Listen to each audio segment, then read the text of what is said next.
Record breaking ప్రదర్శనలిస్తూ cricket అభిమానుల్లో సంజు శాంసన్ సరికొత్త ఆశలు రేపుతున్నాడు. ఇప్పటికీ టీ20 జట్టులో తన స్థానాన్ని దాదాపుగా ఖాయం చేసుకున్నాడు. ఓవైపు సంజుపై ప్రశంసల వర్షం కురుస్తుంటే మరోవైపు తండ్రి ఆగ్రహం కట్టలు తెంచుకుంది.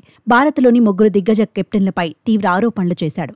2015లో టీ20లో అరంగేట్రం చేసిన సంజు అద్భుత ప్రదర్శన చేసినా జట్టులో చోటు దక్కలేదు. అయితే ఇన్నేళ్లకు సూర్యకుమార్ కెప్టెన్సీతో వారి నిరీక్షణ ముగిసింది. టీ20 ప్రపంచ కప్ 2024లో కెప్టెన్ రోహిత్ శర్మ రిటైర్మెంట్ తర్వాత సంజు శాంసన్కు దార్లు తెరుచుకున్నాయి. గౌతమ్ గంభీర్, కొత్త కెప్టెన్ సూర్యకుమార్ యాదవ్ మద్దతుతో అతన్ని ఓపెనింగ్లో ప్రయత్నించారు.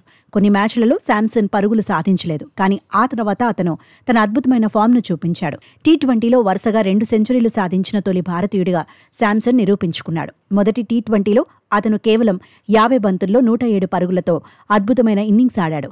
ఇందులో 10 సిక్సర్లున్నాయి. తాజాగా శాంసన్ గురించి అతని తండ్రి సంచలన వ్యాఖ్యలు చేశారు. అంతేకాదు ధోని, విరాట్, రోహిత్లను టార్గెట్ చేశాడు. సంజు ఎప్పుడూ రికార్డుల కోసం ఆడడని అతని తండ్రి శాంసన్ విశ్వనాథ్ అన్నారు. కొందరు మాత్రం తమ స్వార్థం కోసం, జట్టులో చోటు కోసం ఆడతారు. కానీ తన కొడుకు మాత్రం అలా కాదని ఆయన తెలిపారు. టీమిండియా స్టార్ ప్లేయర్లు మహేంద్ర సింగ్ ధోని, విరాట్ కోహ్లీ, రోహిత్ శర్మ, హెడ్ కోచ్ రాహుల్ ద్రావిడ్ అవకాశాలు ఇవ్వలేదన్నారు. 3-4 కలిసి తన కొడుకు కెరియర్ని 10 ఏళ్ల పాటు నాశనం చేశారని హాట్ కామెంట్స్ చేశాడు. వారు సంజును ఎంత తొక్కిపెడితే అతను అంతే వేగంగా తిరిగి వచ్చాడు అంటూ తన ఆగ్రహాన్ని వెళ్లగక్కాడు. సంజు శాంసన్ బంగ్లాదేశ్పై సెంచరీ చేయడాన్ని శ్రీకాంత్ ఎగతాళి చేశాడు. ఏ టీం మీద చేసినా సెంచరీనే. సచిన్, ద్రవిళ్ల, సంజుకు సూపర్ క్లాసికల్ టచ్ ఉంది. ఎంకరేజ్ చేయకపోయినా పర్లేదు, కానీ కనీస మర్యాద ఇవ్వకుంటే ఎలా అని అన్నారు.